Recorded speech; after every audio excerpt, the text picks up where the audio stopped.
Welcome back to Breakfast Television on this Friday morning. It is just 8:30 right there, and this is our BT panel. We're so happy to have some returning favorites. Helen Fotopulos, former city councillor and Plateau Borough Mayor. Jimmy Zoubris, advisor to Mayor Plante. Of course, Elias Mackos joining us as well, here to dissect the new CAQ government. Thank you so much for joining us this morning. So, I'll throw this out there to all of you. Any big surprises yesterday? Ian Lafreniere. Those weren't there. Those weren't there. That was the one big surprise for me. I thought obviously he's somebody who takes up a lot of space media-wise. You guys know him from all over the years. I figured they're going to pull a Bill Blair type of thing with him, where, of course, Blair wasn't named the Trudeau cabinet, but was given a huge responsibility. I expect that maybe the Premier will give him some huge responsibility because, let's face it, the reason he ran was to be one of the public faces of the new he wasn't going to leave that big post for nothing. Helen, any surprises? No, actually, I'm quite happy to see that it's a gender equal cabinet, which was promised and delivered. And there's a lot of talent there. There's people with experience in various fields. I think Montreal, given the fact that we only elected 2 members of CAQ, having Chantal Rouleau is a very good thing because she knows this place. And I wouldn't bother too much about her having been in the opposition. I knew Chantal. I knew Chantal first. She was head of a group. After that, we were on different teams, but this is somebody who knows how to work with people. But to all of you, though, you say that Chantal Rouleau being there is a good thing, but we are severely underrepresented.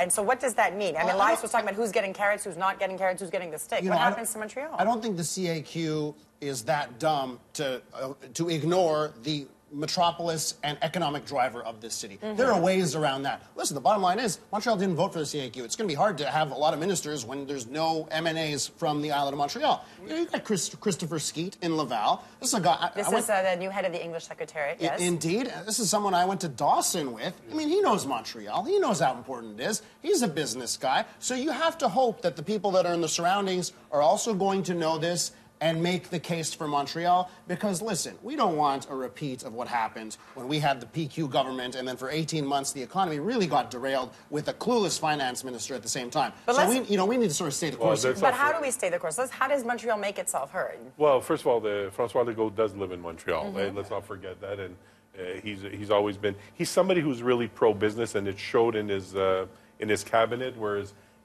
when Couillard introduced his economic team, it was really a bunch of economic people. Premier Legault has put business people in charge, and I think that's the thing. Versus economists. And the other thing too is that one of the things I know that historically François Legault has really been big on having foreign investment, and if I think his government is going to be one of the ones that's going to be reaching out to try to bring in more companies here and try to invest in Montreal. So I think that. Let's face it, you're investing in Montreal. It's like Elias says, Quebec economy does well, Montreal does well. It's the Montreal region. The Montreal region, and you cannot forget that we are a metropolis with an urban community of 82 municipalities that are represented in that cabinet, and they know because there's ex-mayors and city councillors in there as well. And Valerie Plante is of course, the president. Is the president of it, and where goes Montreal goes the whole region. I want to ask you, because you work very closely with Mayor Plante, is there a plan moving forward? Is there a relationship being built with François Legault? Because they differ, even for something like marijuana where it can be smoked, for example, François Legault is saying it can't be smoked in public places. She's saying, hold on a second, in Montreal, we're going to deal with it like cigarettes. So already there's, But I think that if I take the example of the pink line, right? Valerie Plante has been saying from day one when she won the leadership of President Montreal, we need a pink line, we need to work in to help out the transport system. And François Legault came out with his plan, which was for the East End, a tramway, and he says, no, there's no pink lines, too expensive. About 3 weeks later into the campaign, he says, hold on a second, he says, maybe I'm open to the pink line, but it might be above ground rather than the ground. So there is that dialogue, there's that thing, and there's that certain reality, right? Certain things have... Montrealers are putting pressure on the provincial government like they're putting pressure on us. And I think François Legault is not a dumb guy. He realizes that we have to invest in transport, and I think that he's going to work with us in order to invest that. Certainly, he has a plan which we need to expand on and we need to work on. But so far, our relationship with his government has been quite good. Okay. This is Quebec. And if you were waiting for the blue line extension and decided to hold your breath, you're long dead, right? Yes. So, I think that the pink line is going to go the way of a blue line extension. It's going to be a long, drawn-out process. But an interesting thing here is we have a government that has put a lot of focus already on businessmen, businesswomen. We're a business. You guys are politicians. What do you think when because there's a difference between running government and running a business. Which we've seen with Mr. Trump down south. How does that make you feel when you hear that? Well, one of the things that I see that is positive, and I'm trying to be very positive today because we're celebrating. We have a new government and all the rest. You look at who the chiefs of staffs are of a lot of these new ministers, and they are experienced Montreal-type people, whether it's Manon Gauthier, who lost in Maurice Richard, or Denis Delbecq, who was chief of staff with various governments. These are people who have more political savvy. And it's true that when you put a business person, stick a mic in their face, and they give you a controversial question, and you go, ah, there's a little training that has to be done. So that you're saying they're going to play well together. And that's why yesterday they were announced together, and they went straight into a caucus. So I want to talk, because we're going to go into the second part of this, but I want you guys to think ahead, because yesterday's speech, right, was a very conciliatory speech. It's, this is a government for all Quebecers. But immigration, front and center. Religious symbols, front and center. Butting heads, sometimes with the city, front and center. Butting heads with Justin Trudeau, front and center. So is this just a lot of blah, blah, blah? Are we we're going to be discussing this in a couple of minutes. Stay tuned. You're watching Breakfast Television on City TV.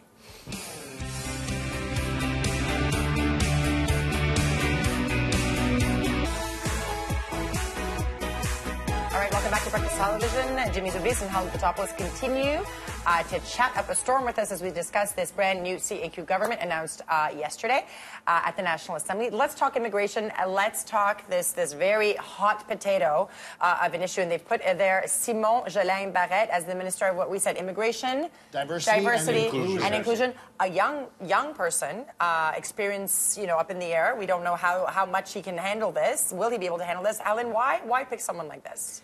Well, I think, first of all, it brings in a youth perspective. And I think that's important because when you talk about old nationalism, you're talking about people over a certain age. This is a new perspective. Let's see how it goes. You gotta say good luck to the guy.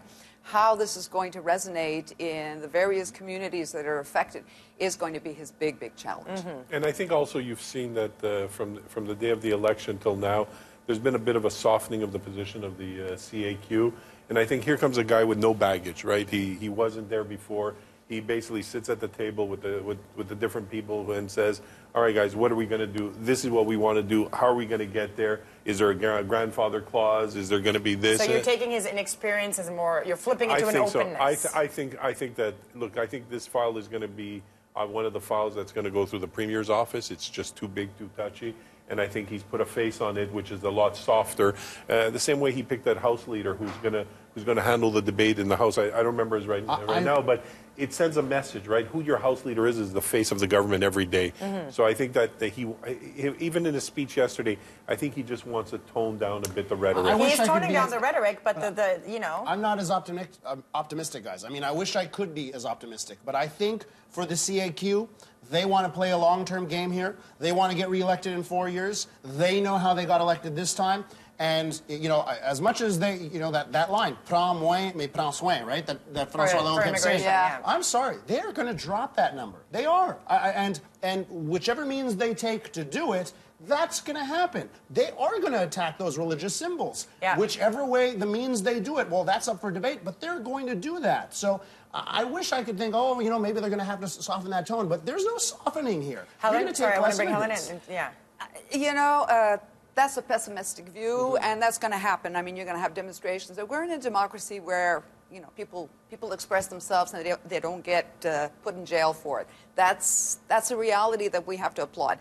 But I think that, with Skeet in the... Christopher Skeet.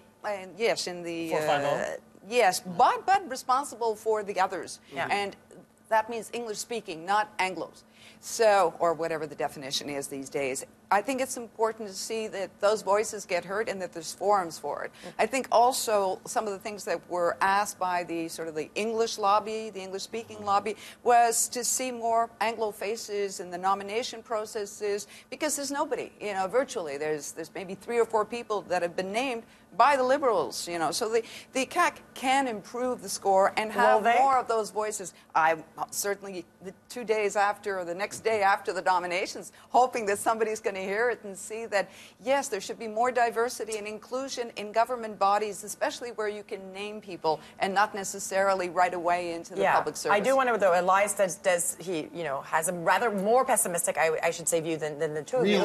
Realistic, pessimistic, one of the istics, right? Yeah. But let's talk about, he brings up another hot button issue, which is the religious symbols, which has the opposite of effective inclusion, especially on an island like Montreal. I want to hear from you what Valérie Plante's thinking about this.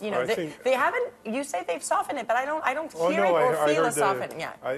He softened it at the beginning, where he said that there might be grandfather clause. But let me tell you something about the religious symbols. The other 2 parties also had a law proposed on religious symbols. This is nothing new. Now we're seeing that the CAQ government, which maybe their position is a little different than what the Liberals were, what the PQ was. But we have no law yet. We have but I mean, yet. just the idea of it, Jimmy, the idea of it, again, this is bringing back the Pauline Marois discussions. I think and the island Montrealers. Look, there's 2 realities when it comes to religious symbols. There's the island of Montreal and there's everybody else. There's everybody else. I think Valérie Plante has been clear in her position from day one. Even Denis Coderre, to his credit beforehand, was clear in his position. I think we were pretty close on our positions on that. Some more clear than others. Some more clear than others, but I think we were the clearest. Thank you. So is she getting ready? If she has to, by the way, would she go? Well, listen, we have to see what the law is going to be, or what the proposed law is going to be, and we'll react to that. But our position has been clear from day one. We're not. Look, yesterday, I think one of the things that also he mentioned is that the economy, health, and education are his 3 priorities, right?